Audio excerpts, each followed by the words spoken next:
Karong adlaw guys kay nagkasinabot mi na manguha mi og butong tulo. Kay gidlaw mi kaon ani kay naa man tuod ni sa Davao pero kailangan ba nimo paliton unya mahal pod. Unya dili pod tanan na butong didto daghan og sulod.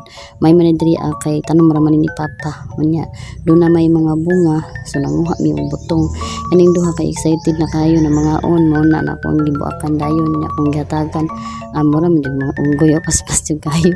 Abtik jud kayo pero ting dali mahurot muna ako pod niguro pag ko kaon kay lami baya kayo ning presko gud na butong nagikan gud sa punuan ba kami pa jud nagsugit ani guys.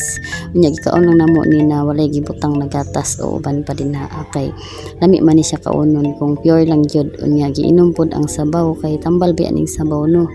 Tambal ni siya sa UTI guys. Lami kay ni siya inumon. Ubay-ubay pod among nakaon ani dinhi aba kay kusog man kay mga una akong mga kauban no.